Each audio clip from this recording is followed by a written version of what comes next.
Mabungahong adlaw mga kaigsuonan.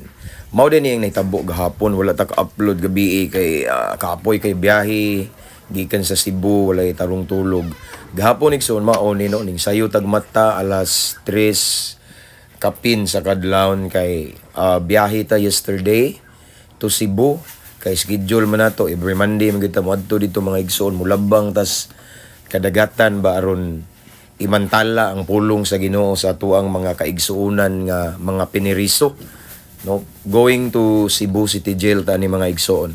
So nibangon kog sayo magbaktas ta mga igsoon padulong sa highway kay magmotor man ta ko niya akong kauban kay naman sad siya motor, so ingon siya nga kwaon ra daw ko niya. So wala pa man siya niabot, mao ni naginahinay ko og lakaw padulong sa highway sa may iskina mga igsoon. Ngit-ngit pa kay ni kay kuan pa man ni. Aning time alas 4 na ni. Kaya nga mong plano unta mong sakyan alas 5 sa buntag.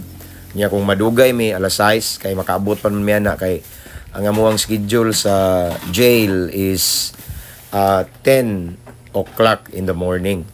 So mauna ni ang highway mga igsoon ni abota. So salamat sa Ginoo sa maayo nga panahon, walay ulan, nindot kayo ang kalangitan, nga dili sad kayo tugnaw. No, praise God for another blessed opportunity ani no. So mao ni akong kauban igsoon. Actually, upat unta mi nya duha ra mi ang ninglahos kay ang duha na ko nga mga kauban na ay urgent ba nga gibuhat unya ang usa sugod naman ang brigada sa eskwelahan ba. So mao naman igsoon duha ra mi. So salamat sa Ginoo kay tungod kay duha ra mi nay sobrang grasya ba atuang gipalit og kalamay na. So kani akong kauban si Brad Bobby, usa sa akong disciple nga gipiyal ni Lord mga igsoon. Nagdala, nakita nyo, nagdala nagkalamay pero para nas Brad nako si Brad Winston Lee kay birthday man niya atong Domingo. Apan ako ani nga nagvideo, ang kung baga ni na kuan gud siya nagisi na gud natangkas kay puno og kalamay. No, so atong gidalhan og kalamay mga igsoon ang atuang kaigsuonan kay anniversary man nila gahapon, no. So praise God. So this time igsoon wala na ko nagvideo sa barko pag sulod namo kay puno man kayo unya kanang kusog kay balod, grabe.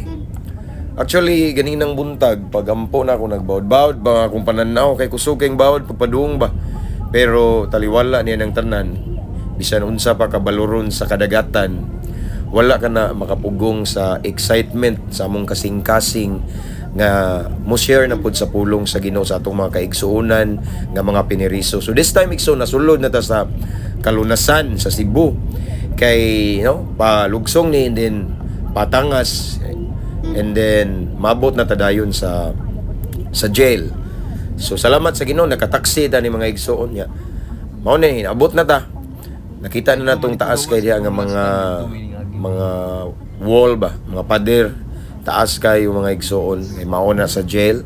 Duham ni nagatbang pero ari mening pikas ari sa Cebu City Jail. Dara ko mga pinangga da mga igsoon nang lantaw-lantaw na ng mga silda diha. Salamat sa Ginoo. So safety ang among pag-abot diri igsoon gihanay giplastar sa Ginoo. So naabot nami sa Cebu City Jail og pila ra ba istorya igsoon bawal ang cellphone sa sulod. So ang mga cellphone na mo among ibilin sa gawas. So nahuman na tagwali padung na sa tauli ani. So nagtaksi na sa dara ay mga actually stress kami kay walay tulog pero malipayon kay nagmadaugon, nagmalampuson, nagmabungahon ang anibersaryo gahapon mga igsoon. So ako man ilang speaker gahapon, salamat sa Ginoo sa blessed opportunity nga iyang gihatag kanako gahapon. Namuhat ang Ginoo. Salamat sa Ginoo. Daghan kayo ang ni-attend, grabe. Kung pwede pa lang magpicture, makita unta ninyo pero dili man pwede. So salamat sa Ginoo niya. Pagabot na mo diri igsoon, puno gyapon kayo. Padung nami uli ani. Nanami ani sa Pier 3, daghan gyapon kay pasahero. No, naglumbay sa ticketing outlet. Apan salamat sa Ginoo kay nakakuha pa tag ticket. So ang sakyan na mo ani is 7 PM. No, gabi na mi ani kay alas 5 naman minigawas gapon sa Cebu City Jail. So malipayon. Salamat sa Ginoo dara. Mosakay na mi igsoon light cut to bound to Bohol. Kauban malipayon kani akong kauban si Brad Bobby igsoon. Ako ning gipakanta gahapon dito, no? So pilar ba dagan igsuon kay natug tag kadiyot nagpiyong-piyong ta sa sulod, naabot na ta ning dunggo na ta sa Port of Tubigon sa Bohol na ta ani. So ming uli ta naabot ta diri nga safety, of course, bisan balod gamay apan salamat sa traveling mercy ni Lord, yang protection, yang divine protection nga kuan gyud nakaabot ta diri nga safety. Dara malipayon mi bisag way tug. So mao na ni Port of Tubigon. Og as usual basta moagi ta diri igsoon ibutang gina natong bag kay simuton man is ero kay kung nagdala ba tag baboy ba kay bawal man diri kay tungod lagi atong sakit sa baboy. So mao ni gi-check atong bag og after that naglakaw ta kay ang among motor amo mangibilin dito sa unahan. So naglakaw ta, exercise igsoon. Actually sa tinuod lang prangka nga pagkaistorya medyo kapoy gyud, stress ta physically kay Sunday pa baya. Medyo pagaw gali mga igsoon kay gikan pa ta nagwali basta Sunday ministry unya mao ni walay tarong tulog nga nagsinggit-singgit pa ta dito sulod sa jail igsoon pagmantala sa pulong sa Ginoo. Voice out gid ba nga naglakaw ta diri hangat pero wala na gi panumbalingan namo mga igsoon kay ang naglabi sa among kasing-kasing way lain kung dili ang kalipay, ang kalinaw tungod kay at among nabatunan ang kadaugan, ang kalampusan sa misyon kanamo kagahapong adlaw. So mao na ni mga igsoon, padulong nami sa amuang hometown, padulong nami sa Clarin. So nagmotor na ta mga igsoon nya. Salamat sa Ginoo kay wala jud gingon nga gipaulan ay gagmay lang kay nga taligsik.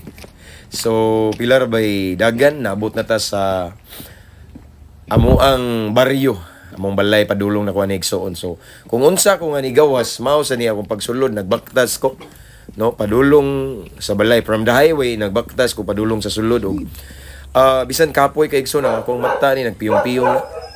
Yeah, nagplano na gali ko ani nikabot na ko magpahilot ko. So mao ni mga igsoon, duol na kayo ko.